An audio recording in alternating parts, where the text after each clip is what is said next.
Welcome in, everybody, to today's daily sports take. Hope everybody out there is doing great, doing well, staying healthy, and staying blessed. So over the last 5 days, I've been recapping the NFL draft. I know it's really the one thing that happened in the sports world, so that's why I'm taking so long to slowly break it down division by division. So I've already broken down all of the AFC, and then yesterday I did the NFC East. So if you missed any of those videos, be sure to check them out and then subscribe to the channel if you haven't already. So today we're moving on and talking about the NFC North in the draft class. So we'll start with the division winners, as always, the Green Bay Packers. This was a 13-3 team last year. Didn't really feel like a 13-3 team. They were mismatched against the San Francisco 49ers in the NFC Championship game. Aaron Rodgers took a step back. Aaron Jones was great for them in the ground game, and the defense was a little bit better. So in this draft, though, maybe they felt like they didn't have too many holes, because in the first round they trade up out of the 30th pick, move up to 26 in order to draft Jordan Love, the quarterback out of Utah State. Now, this move has caused a lot of drama and a lot of backlash in the media. I think the media is really loving to eat it up right now. It's been topics on sports shows the entire week.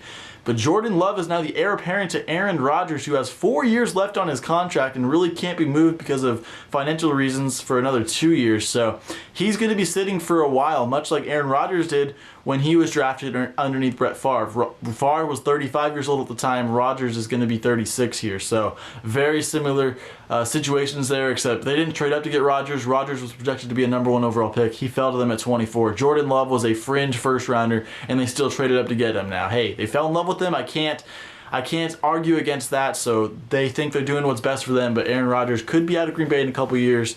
If he wants to continue playing as he gets older, much like Brady had to go play in Tampa. We've seen it with other quarterbacks, including Brett Favre, over numerous decades. Then in the second round, they address another position that they didn't really have too much of a need at. They go get A.J. Dillon, the running back. Now, he's another guy that is going to be paired with Aaron Jones at running back, who led the NFL in rushing touchdowns last season and was really a bell cow for them in 2019. So using him, or using a second-round pick on A.J. Dillon when they could have went out and got a wide receiver, to me is a little bit questionable. They didn't draft any wide receivers in this draft, in one of the deepest wide receiver drafts in recent memory, if not ever. Over 30 wide receivers were taken, so very interesting draft for the Packers. I'm not going to say it was a bad draft, but I'm not going to say it's a good one either. So we'll see how that plays out for the defending NFC North Division champs. Then we got last year's second-place team. They were a wild card team, the Minnesota Vikings. Now, this is a team that everybody has been loving their draft. They had 15 draft picks. They were wheeling and dealing all draft night long. However, 4 of those 15 were 7th-round picks, which to me, for a team that made the playoffs, doesn't make a lot of sense. I would have tried to package up those picks for either future picks or to move up in the draft to get more impactful players in the 3rd or 4th round. But the Vikings stand pat. And in the first round, they did make a trade as well. They had 2 picks because they dealt Stephon Diggs to the Buffalo Bills. So they held their pick at 25. They actually moved that pick down to 31. With the San Francisco 49ers, but with the 22nd overall pick, which was one of the Vikings picks, they select wide receiver Justin Jefferson out of LSU. Now, many, including myself, believed he was the 4th best wide receiver in this draft class and would be a top 2 receiver in most years, but the talent of CeeDee Lamb, Jerry Jeudy, and Henry Ruggs was just not receiver talent that you see in every draft class. But Justin Jefferson had over 1,500 receiving yards last year. He was a vital cog in the LSU National Championship offense. And I do believe he's going to make a great impact for the Vikings after they traded Stephon Diggs. He's a guy that's going to have very similar production, in my opinion, a similar type skill set, but he's going to be happy in Minnesota, because it was obvious Stephon Diggs was not happy in Minnesota. Then with the 31st overall pick, after trading down, they select TCU cornerback Jeff Gladney. Now, Jeff Gladney isn't the biggest cornerback in this draft, and there were other guys they could have selected at that spot. However, when you watch him play on tape, he's a gritty player who's hard-nosed. He's going to get up in your grill. He's not afraid to put a hand on bodies no matter how big the receiver or tight end or running back is. And so I think he's going to really be a culture helper for the Minnesota Vikings defense that has had some troubles in the past despite having a plethora of talent on the defensive side of the ball. So I really like the early draft picks for the Minnesota Vikings. They had 15 picks, so it's going to take a while to see just how good this draft class was, but Minnesota, I think, had a really good draft.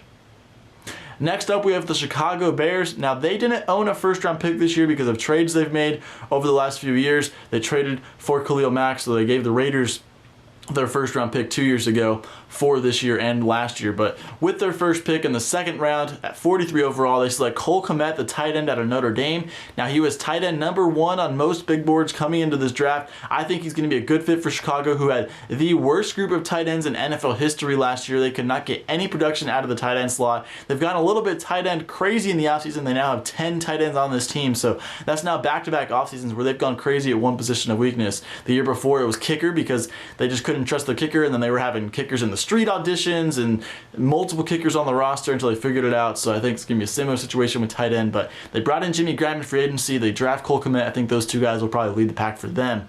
Then they get some cornerback help. They get some other linebackers, some offensive line help. Overall, the Bears, who are a playoff team 2 years ago, bad year last year, now have a quarterback competition, some other competitions at positions, could come back to being relevant in 2020 after this draft, but we'll have to wait and see how this played out. Without a first-round pick, there's not a for sure impact player for them. And then finally, we get the Detroit Lions. I really liked their first 2 picks in this draft class. At number 3 overall, they select Jeff Okudah, the cornerback out of Ohio State. Now, he was clearly the best cornerback in this draft class with the most upside.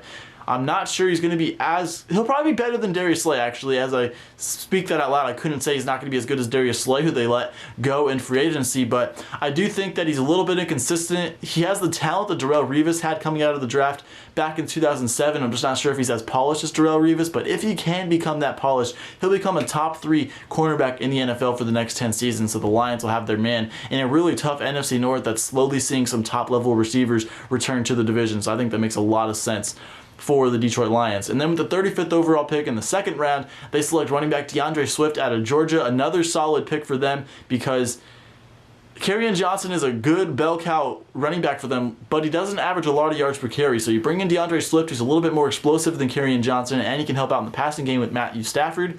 I think that makes a lot of sense for the Detroit Lions. So this draft for them, I think, was pretty good with the first 2 picks. We'll see how the other picks play out, but I do like what Detroit did this year. So there you have it. There's my NFC North draft recap. Let me know what you think down below in the comment section. Are there any picks that were crazy? Any picks that should have happened? Just let me know down below in the comment section. And then as always, I'd love it if you leave a like on this video and subscribe to the channel. So with that, have a great Saturday, everybody.